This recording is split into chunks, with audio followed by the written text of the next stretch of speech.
Welcome to Winnie Recaps, where we whip up wonderful and witty overviews of the cinematic world. Today, we are going to dive into a movie called Dosukoi, Sukehira. The story revolves around the girl Ayane. She is a cute, chubby girl. Today's a big day for her. She's about to tell her crush Hayato that she likes him. She's made chocolates for him with her own hands. This is her last chance before he graduates from school. In a flashback, a month ago, something huge happened. Ayane was walking to school. Suddenly, part of a monument from a passing truck was falling towards her. She was about to get crushed, but then something amazing happens. The hero appears. A boy without a cape saved Ayane just in time. This boy was Hayato, and since then, Ayane fell in love with him. Back to the present, Ayane's walking with her friends. They notice Hayato and push her towards him. Ayane thanks him for saving her life. She gives him her self-made chocolates, confessing her love. But Hayato remembers her in a different way. He mocks her, calling her Dosukoi. A word is used by sumo wrestlers to mainly mean thank you. Suddenly, everyone around her starts laughing. They begin calling her Dosukoi, and Hayato, the popular boy, turns her down in a mean manner. Ayane falls to the ground, her gift box crushed. Being called Dosukoi breaks her heart. Her friends rush in to comfort her. Later, they try to cheer her up by giving her food and playing her favorite music from her idol, Love Shady, also known as Lord Takumi. The music lifts her spirits a little, but she mishears the music lyrics and gets upset, thinking they're calling her Dosukoi. One of her friends gets an idea. She decides to take Ayane to a beauty salon. Ayane says goodbye to her cows and leaves for the city with her friend. They reach a beauty salon and Ayane goes in for a massage. At first, she's unsure about it. However, the therapist senses Ayane's heartbreak and sadness. She convinces Ayane to get massages and gives her inspiring words about finding something she loves. That moment, she realizes what she loves most is chocolate. So she convinces her parents to move to Italy. She starts working in a candy store where she can enjoy chocolate without any restrictions and fear of someone calling her Dosukoi. She shares a room with Fred. He's a makeup artist. Though he's a boy, he feels more like a girl inside. Ayane starts learning Italian, and slowly she begins to regain her confidence. Ayane's holiday was going great until one day she and Fred went jet skiing. Fred got distracted by some boys, and Ayane had a bad fall. She tumbled into the water and lost consciousness.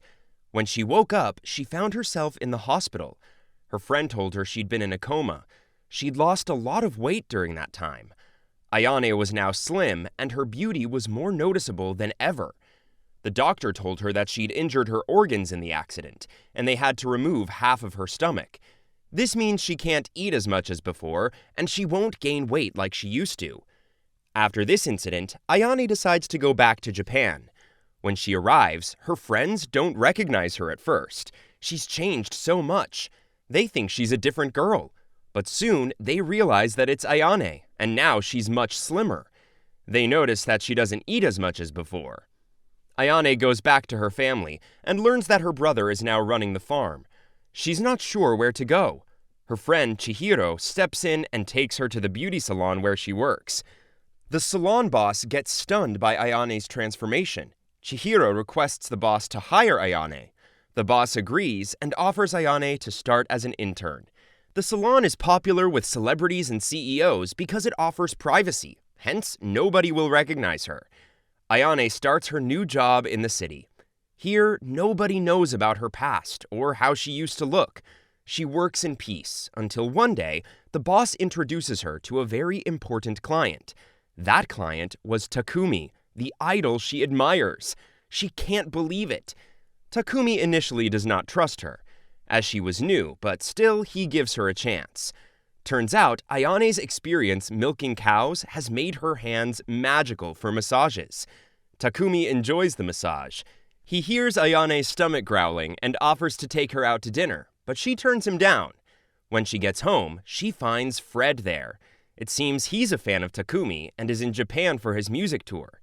The next day, Ayane sees Takumi again at the salon. This time, when Takumi invites her to dinner, she says yes. They set a date for the next day. Ayane can't believe what's happening. She thinks maybe Takumi is just playing with her. She doesn't even have any clothes for a date. But luckily, her friend Fred is there to help. He helps Ayane get dressed up for her date with Takumi. Then, Ayane meets her idol and they go to dinner at a fancy restaurant. During the date, Ayane finds out that Takumi plays a game, just like her, something similar to Candy Crush. So they became friends through the game and decide if Takumi sends her a clover in the game, it means he wants to see her. It's like a beautiful dream come true for Ayane. Takumi starts falling for Ayane. She seems incredible.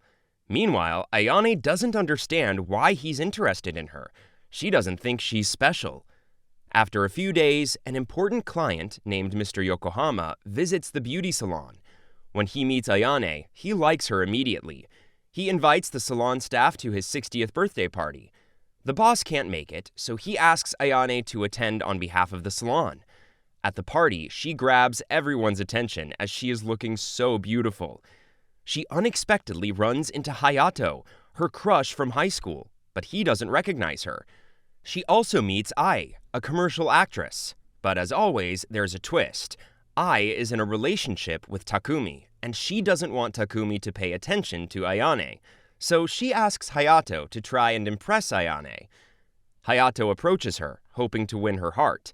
Before leaving the party, he even kisses her, so she would remember him. He's quite smart and knows all tactics. After that, Takumi's manager speaks with Ayane. She informs her that Ai and Takumi are an ideal couple, and Ayane should not interfere. As Ayane leaves the party, Mr. Yokohama offers to accompany her. In the elevator, he attempts to take advantage of her. It's a disturbing moment, but his wife rescues her just in time, promising to scold him after they get home. It's been a rough day for Ayane. She walks home, feeling downcast. Her friend Fred is there to comfort her. Next day, Hayato shows up at the salon. He's keen to feel the magic of Ayane's hand, and continues his mission to make her fall for him. However, they're interrupted by Takumi's unexpected arrival. Takumi tells Ayane that he has ended things with Ai and is now single. That night, they go out for dinner. He apologizes for not telling Ayane about Ai. Ayane confesses that she's been hiding something from him too. She fears he doesn't know the real her. Suddenly, Ai shows up. She calls Ayane Dosukoi, the name from her school days. It turns out Ai did some digging and found a photo of Ayane from when she was heavier. Ayane doesn't deny it. She admits that her life isn't perfect, and her self-esteem is quite low. She leaves, convinced that she and Takumi can't be together. He tries to follow her, but some paparazzi caught them on camera. Hayato tries to get closer to Ayane. He's already figured out that she's the same girl from school who was heavier. Ayane reminds him of the day he saved her, the chocolates she made for him, her confession of love, and how he rejected her, calling her Dosukoi. Hayato confesses he doesn't recall it well, plus he admits he hates chocolate. He tells her to let the past go, because now she's very beautiful. Soon enough, Ayane learns the truth. Takumi has genuinely ended things with Ai. The only thing Hayato wants is to win over Ayane so he can beat Takumi. Once again, feeling betrayed, Ayane slaps him hard and leaves him in a state of sorrow. Sometime later, Ayane receives a clover from Takumi. But it's too late, as she's already made a decision to return to her hometown and leave everyone behind. But fate has another plan. Suddenly, a truck rushes by carrying the head of a monument. Ayane is about to be crushed again, but this time, Takumi saved her. She doesn't understand why someone like Takumi would choose her, especially when she hates herself for always hiding in the shadows. But to Takumi, that doesn't matter. He loves her just as she is. A paparazzi crowd approaches, and they start running. Just in time, Ayane's friend comes to their rescue. Ayane finds her lost comfort in the company of her cows and spends an entire day with her friends, filled with joy and laughter. Later that night, they watch the news, where Ai is holding a press conference. She shares how Takumi supported her during her struggling times in her artist career, and now she wants to return the favor, backing him in whatever he decides. Takumi feels something and decides to go back to his place. He bids goodbye to the girls. Ayane feels bad, but her friends comfort her. Time moves on, and gradually, Ayane and Takumi meet again. She shares her resolution. She needs to work on herself, to love herself for who she truly is. And when she feels ready to declare her love to him in front of the world, she'll tell him. Takumi accepts her decision, asking her simply not to take a long time. In the final scene, Ayane is walking with her friend Fred. Now she feels more free, more self-assured. She no longer bothers about being chubby or thin, knowing that inner beauty matters the most. And that's how this story ends. Don't forget to like, comment, and share. Turn on the notification bell to stay on top. I'll catch you next time!